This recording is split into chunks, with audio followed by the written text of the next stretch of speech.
Good morning dear friends. मैं Rahul sir आप सभी का स्वागत करता हूं आपके अपने चैनल स्टडी विथ राहुल 247 पर। चलिए आज हम लोग पेपर 1 के लिए 2019 में पूछे गए जो दिसंबर का पेपर था उसका सीडीपी देखेंगे 30 प्रश्न, और इसी तरह से आपका सीडीपी आता है, थोड़ा सा चेंजिंग होता है और इस तरह से ही आप टैग वर्ड पकड़ेंगे जैसे मैं ऑप्शन से बताऊंगा, और उसके बाद आप अच्छा स्कोर करेंगे और आपका सीटेट निकलेगा। अभी तक आपने चैनल को सब्सक्राइब नहीं किया है तो सब्सक्राइब करके बेल आइकन प्रेस कर लीजिए। चलिए पहला प्रश्न है, भाषा के अर्जन एवं विकास के लिए सर्वाधिक संवेदनशील अवधि कौन सी है? तो देखिए भाषा के अर्जन, भाषा सीखने और भाषा विकसित सर्वाधिक जो संवेदनशील अवधि होता है वो प्रारंभिक बाल्य अवस्था होता है। प्रारंभिक बाल्य अवस्था। यदि आपको उत्तर एग्जैक्ट पता ना हो किसी भी प्रश्न में तो उत्तर आप बड़ा ऑप्शन के साथ जाइएगा, बड़ा ऑप्शन, क्योंकि वैसे भी आपका गलत होता है और यहाँ तुक्का जो लगाना है बड़ा ऑप्शन लगाए तो सही हो गया। 10 प्रश्न में अगर 3-4 भी सही हो गया तो काफी है। नेक्स्ट है, निम्नलिखित में से कौन सी लॉरेंस कोहलबर्ग के द्वारा प्रस्तावित नैतिक विकास की एक अवस्था है? तो सामाजिक अनुबंध अभिविन्यास। देखिए दूसरा ऑप्शन में भी बड़ा ऑप्शन सही ऑप्शन, लेकिन आपको पहले अपने ज्ञान का इस्तेमाल करना है।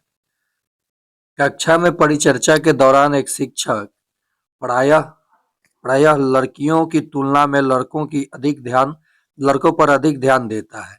यह किसका उदाहरण है? तो देखिए ऐसे प्रश्न जेंडर रूढ़िवादिता को दर्शाता है और जेंडर रूढ़िवादिता का प्रश्न निश्चित आता है तो जेंडर पक्षपात आप इसको बोल सकते हैं, ऑप्शन 1। चलिए अगला प्रश्न देखते हैं, इधर इंग्लिश में भी आप देख सकते हैं।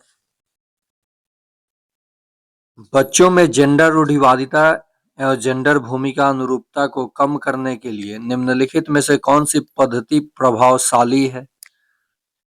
तो जेंडर पक्षपात के बारे में परिचर्चा ये प्रभावी हो जाएगा, प्रभावशील हो जाएगा। निम्नलिखित में से किस मनोवैज्ञानिक ने बच्चों को ज्ञान के सक्रिय जिज्ञासु के रूप में देखते हुए उनके चिंतन पर सामाजिक एवं सांस्कृतिक विषय वस्तुओं के प्रभाव को महत्व दिया? आपका ऑप्शन है John B Watson, Lev Vygotsky, Jean पियाजे, लॉरेंस कोहलबर्ग। जब भी बात सामाजिक और सांस्कृतिक आ जाए तो लेव वाइगोत्स्की के साथ आप चले जाइएगा, ठीक है। नेक्स्ट आ जाए संज्ञानात्मक विकास, तो जीन पियाजे। देखिए कोहलबर्ग, पियाजे, वाटसन, लेवाइगोस्की, स्किनर, ब्लूम, इन सभी का हेले हम बिल्कुल एक ब्रह्मास्त्र लाएंगे जो कि आपके लिए उपयोगी हो जाएगा। नेक्स्ट, जिगसॉ पहेली को करते समय 5 वर्ष की नजमा स्वयं से कहती है नीला टुकड़ा कहाँ है? नहीं, यह वाला नहीं, गाढ़े रंग वाला जिससे यह जूता पूरा बन जाएगा। इस प्रकार की वार्ता को वाइगोत्स्की किस तरह संबोधित करते हैं? तो देखिए व्यक्तिगत वार्ता वाइगोत्स्की इसको बताते हैं, क्या बताते हैं? Private speech. चलिए नेक्स्ट प्रश्न की ओर बढ़ते हैं। रिक्वेस्ट है आपसे कि आप वीडियो देख रहे हैं तो लाइक, शेयर और सब्सक्राइब जरूर करेंगे। बच्चों को संकेत देना तथा आवश्यकता पड़ने पर सहयोग प्रदान करना निम्नलिखित में से किसका उदाहरण है? तो इसका सही जवाब हो जाएगा ऑप्शन नंबर 4, ढांचा यानी पार का उदाहरण है। अगला प्रश्न है, निम्नलिखित व्यवहारों में से कौन सा जीन पियाजे के द्वारा प्रस्तावित मूर्त संक्रियात्मक अवस्था को विशेषित करता है? तो इसका सही जवाब हो जाएगा संरक्षण कक्षा समावेशन, ऑप्शन नंबर 2। चलिए नेक्स्ट है, बच्चों के संज्ञानात्मक विकास के संदर्भ में निम्नलिखित में से कौन सी पियाजे की संरचना है? तो पियाजे की संरचना जो है वो स्कीमा है। क्या है? स्कीमा है। अगला प्रश्न, आकलन का प्राथमिक उद्देश्य क्या होना चाहिए? विद्यार्थियों के लिए श्रेणी निश्चित करना नहीं, कैटेगराइज नहीं करना, संबंधित अवधारणाओं के बारे में बच्चों की अस्पष्टता एवं भ्रांतियों को समझना, ये हद तक सही। आगे देख लेते हैं।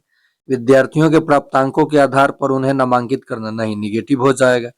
रिपोर्ट कार्ड में उत्तीर्ण या अनुत्तीर्ण अंकित करना, निगेटिव हो जाएगा। इसका भी सही जवाब हो जाएगा बड़ा ऑप्शन, सही ऑप्शन। ठीक है, चलिए अगला प्रश्न देखते हैं। निम्नलिखित कथनों में से कौन सा बुद्धि के बारे में सही है? तो बुद्धि एक निश्चित योग्यता है जो जन्म के समय ही निर्धारित होती है। नहीं नहीं, ये कोई जरूरी नहीं है। बुद्धि को मानकीकृत परीक्षणों के प्रयोग से सटीक रूप से मापा। बुद्धि को मानकीकृत परीक्षणों से नहीं आप माप सकते हैं। बुद्धि एकात्मक कारक, नहीं, बिल्कुल नहीं। बुद्धि बहुआयामी है, ये बिल्कुल सही जवाब हो जाएगा। रूही हमेशा समस्या के एकाधिक समाधानों के बारे में सोचती है। इनमें से काफी समाधान मौलिक होते हैं। रूही किन गुणों का प्रदर्शन कर रही है? तो इसका सही जवाब हो जाएगा सृजनात्मक विचारक।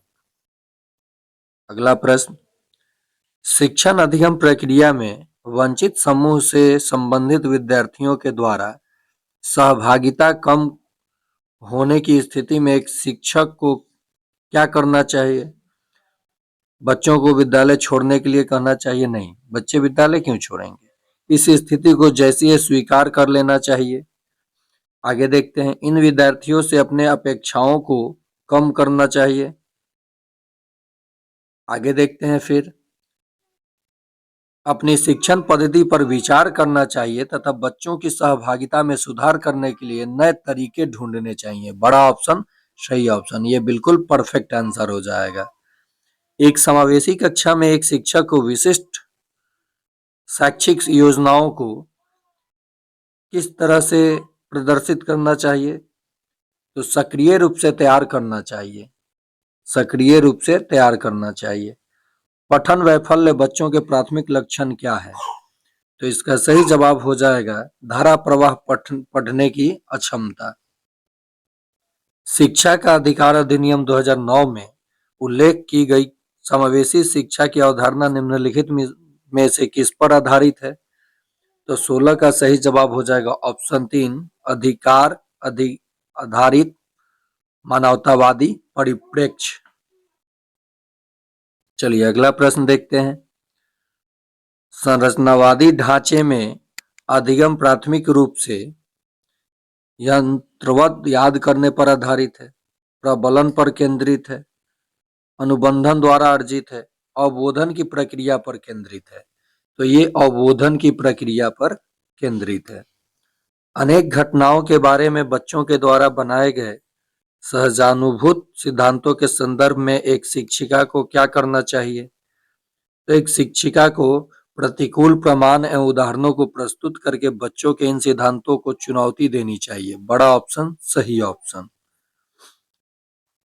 छात्र केंद्रित शिक्षा शास्त्र की क्या विशेषता है?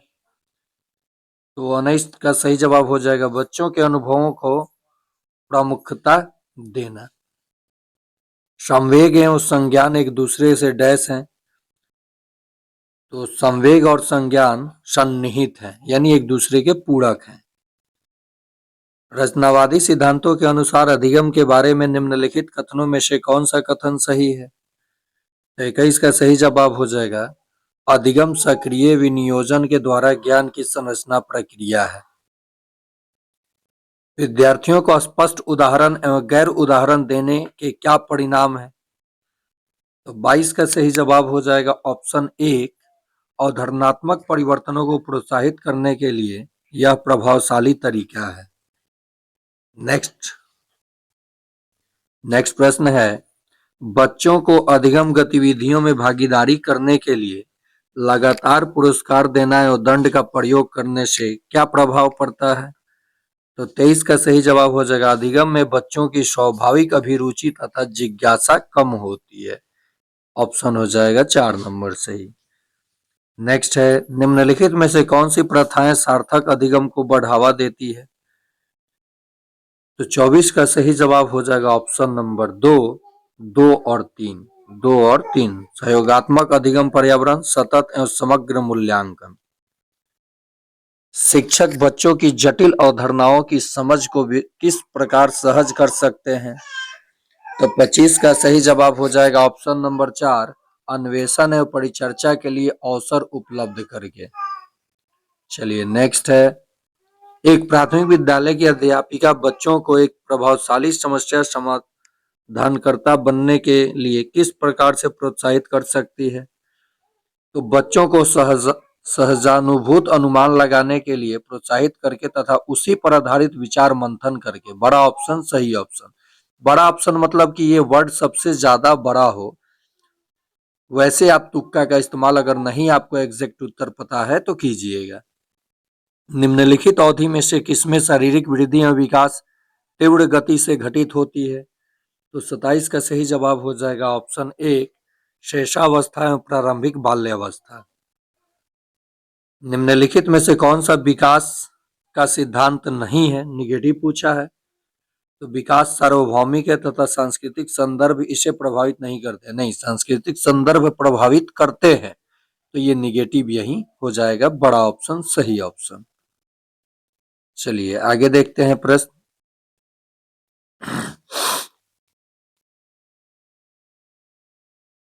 अगला प्रश्न देखते हैं 29 नंबर, व्यक्तित्व विभिन्नताओं का प्राथमिक कारण क्या है?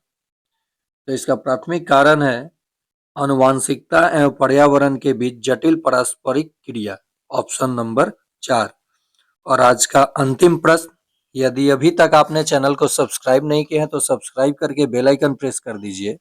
2011 से लेकर 2024 तक के प्रीवियस प्रश्न पत्र को part by part paper 1, paper 1 और पेपर 2 के माध्यम दोनों करा रहा हूँ। साथ ही साथ लाइव क्लास के माध्यम से गणित और पर्यावरण, अन्य क्लास रिकॉर्डेड क्लास आपको मिलता है। ऑप्शन के साथ ऑप्शन छांटना, टैग वर्ड पकड़ना, तुक्का मारना, इन सभी का इस्तेमाल करके आप 120 प्लस आराम से कर सकते हैं। ठीक है, तो अगर विश्वास हो तो चैनल को सब्सक्राइब करके बेल आइकन दबा दीजिए, और चाहते हैं सब्सक्रिप्शन लेना तो आप 249 का पे करके इस नंबर पे 9771170644 पर आप पे करेंगे, मैं आपको ग्रुप में ऐड कर दूंगा। आज के लिए इतना ही, धन्यवाद।